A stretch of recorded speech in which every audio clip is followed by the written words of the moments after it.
The Health Living Alliance, or Heala, is calling for consumers to comment on draft food labelling regulations. Let's talk more about this process now with Dr. Tamryn Frank, a researcher with the School of Public Health at the University of the Western Cape. A very good evening to you, Doctor. Grateful for your time. Am I right to say that what is envisioned here basically is getting a tighter grip, if you will, on how many of us are consuming fast foods in particular, unawares of just what is in what we are eating? Hi, it's great to be with you. Yes, this regulation is an update of a regulation that was last published in 2010 on food labeling.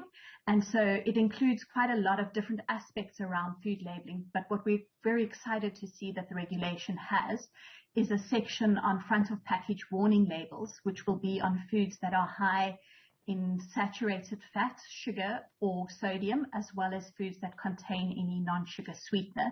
And this will enable consumers to be able to identify unhealthy products that they might want to avoid. The other fantastic thing about this regulation is that any foods that carry this warning label will not be able to be marketed or advertised. And so that really protects children from seeing adverts about unhealthy foods that they shouldn't be exposed to. Is it similar to when South Africa basically changed legislation around the dealing, or the marketing, I should say, of tobacco a few years ago, and we began to see, if you will, the disappearance of adverts of cigarettes, for instance? Yes, we're hoping to see that these unhealthy foods will not be marketed.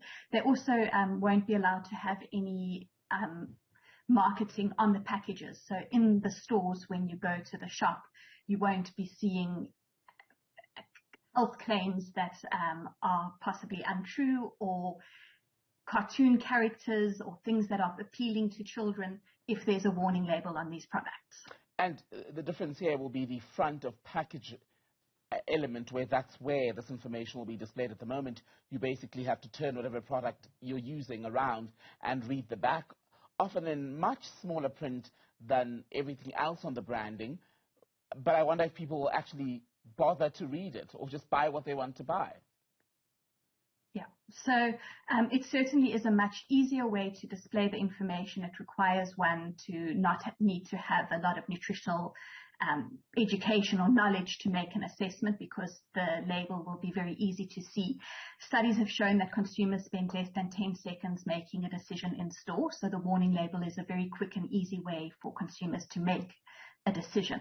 I think the important thing, though, to note is that yes, it serves as a tool to inform consumers on the decisions that they're making, but it also serves as a tool for these more important policies around restricting of advertising or marketing, which certainly can have a much bigger impact than possibly just the educational element of having the warning label on the package.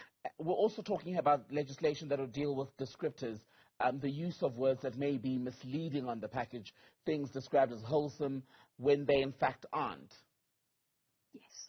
So the regulation has quite strict criteria in it around when health claims can be made.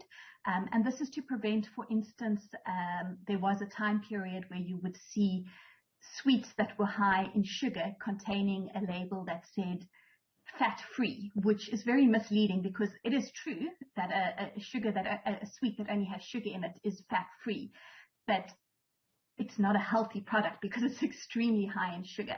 And so that, because it has this claim on it that says fat-free, it almost creates a health halo effect that makes the consumer believe it's a healthy product. And the Department of Health is wanting to limit that from happening. Right. So they've now included this criteria of when a health claim may be made and ensuring that it's only on healthy products. And the question I wanted to ask you about the misleading labels was just about how widespread that sort of thing is, because there's so much on the shelves these days, you don't know what's true and what's not. Yeah, it's very widespread. We did a study a while ago looking at breakfast cereals, and we found that most breakfast cereals that were high in sugar or other nutrients of concern also contained health claims on them, which is very confusing for the consumer. And it's going to be important, isn't it, that the public participate as much as is possible, because this process will go on until the 21st of July for submissions from the public. And if people don't participate, we may ultimately end up with legislation that many will complain about post the process. Absolutely. I think this is really the time period where the public should be commenting and expressing their support or any concerns that they may have, to ensure that the regulation reflects as suitably as possible what South Africans feel. And I must commend the Department of Health in this process, that they have done made use of researchers along the way to conduct studies to ensure, for instance, that the warning label that is on the product is a label that is suitable for South Africans. It's been tested in a randomized control trial amongst a nationally representative sample of South Africans, looking at different literature levels and different languages to ensure that it would be something that would be understood well by the average South African. Dr. Tamryn Frank, good to speak to you, researcher with the School of Public Health at the University of the Western Cape. Thank you for your time.